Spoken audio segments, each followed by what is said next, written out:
তো আমরা এখন পেয়ে গেছি শ্রীভূমির একজন কর্মচারীকে, যিনি কিন্তু কর্মে বিরত রেখে আমাদের সাথে একটু সময় দিচ্ছেন। তো দাদা বলছি, কবে থেকে কাজ শুরু হয়েছে শ্রীভূমি প্যান্ডেল প্রস্তুতি? খুঁটি পুজোর পর থেকে শুরু হয়ে গেছে। তো এবছর তো হতে চলেছে স্বামী নারায়ণ মন্দির আমেরিকা। তো কেমনভাবে কি সেজে উঠতে চলে একটু যদি আমাদের বলো, মানে কি কি ম্যাটেরিয়াল ইউজ হচ্ছে? কেন তো যেন প্রতি বছর হয়, বাঁশ কাঠ বাটাম দিয়ে যেভাবে থার্মোকল। আচ্ছা, থার্মোকল ফাইবারেরও তো কিছু থাকে। আচ্ছা, যেহেতু মন্দির হচ্ছে, তো ফাইবারের কি কিছু মূর্তি আমরা দেখতে চলেছি? হ্যাঁ, মূর্তি আছে। আচ্ছা, মণ্ডপের কাজ তো দেখছি একদমই কিন্তু প্রাথমিক পর্যায়ে চলছে। তো মোটামুটি কবে স্ট্রাকচারটা আমরা দেখতে পাবো, বাঁশের স্ট্রাকচার শেষ হবে?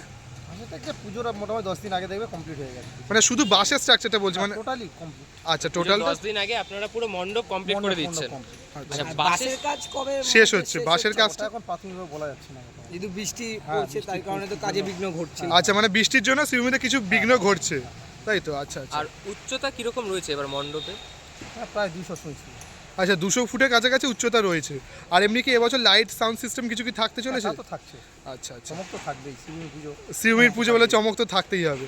আর তো সময় তো জানি যে সন্তোষ মিত্র স্কোয়ারে হচ্ছে অপারেশন সিন্দুর, আর শ্রীভূমিতে কিন্তু এটা রয়েছে। তো তোমার কাছে কোনটা মনে হয় যে সেরা থিম হতে চলেছে? যেহেতু আমরা শ্রীভূমিতে কাজ করছি, আমরা যে আমাদের কাজটা সেরাই হোক। অবশ্যই অবশ্যই। কাজ তো সেটা হবে, কারণ হিন্দু মন্দির বলে কথা। কেননা আমেরিকার বৃহত্তম হিন্দু মন্দির তোমাদের হাতে গড়ে উঠছে, এটা তো মানে ভারতীয়দের কাছে একটা গর্বের বিষয়, কেননা বিদেশের হিন্দু মন্দির যেহেতু তৈরি হচ্ছে।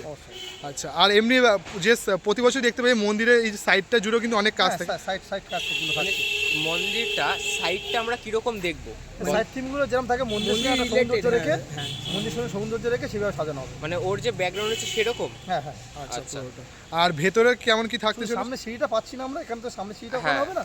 আচ্ছা সামনে সিঁড়িটা হবে না। ওইটা বাদে বাকি পুরো হুবহু আসছে, তাই তো? আচ্ছা আচ্ছা। আর ভেতরে কি কোনো রকম কোনো ডিজাইন করা? মন্দিরের যেরকম কারুকার্য ভিতরে রয়েছে এখানে সেই রকমই পাওয়া যাবে। আমরা অরিজিনালে যেমন দেখবো সেরকমটাই এখানে পাবো? এখানে সব কিছু। আচ্ছা। আলোকসজ্জা মানে ভেতরে আমরা তো প্রবেশ যখন করি এই জায়গাটা খুব সুন্দরভাবে সাজানো থাকে, এবং গত বছর ভেতরে দেখেছিলাম যে একটা গোল্ডেন কালার ছিল টোটালটা। এইবার আপনারা কি কালার রাখছেন? এইবারে মন্দিরের যেমন কারুকার্য মন্দিরের কালারের উপরে নির্ভর করবে। আচ্ছা, মন্দিরটা তো দেখছিলাম পুরোটা সাদার ওপর তৈরি রয়েছে, যে আসল মন্দিরটা মানে পুরোটা কি সাদা হবে। আর উপরে লাইটিং এর খেলা লাইটিং এর কাজ। আচ্ছা, তাহলে অন্যরকম তো একটা খেলা থাকার ব্যবস্থা রয়েছে। আচ্ছা আচ্ছা আচ্ছা, অনেক ধন্যবাদ দাদা, আপনাকে পেয়ে ভালো লাগলো।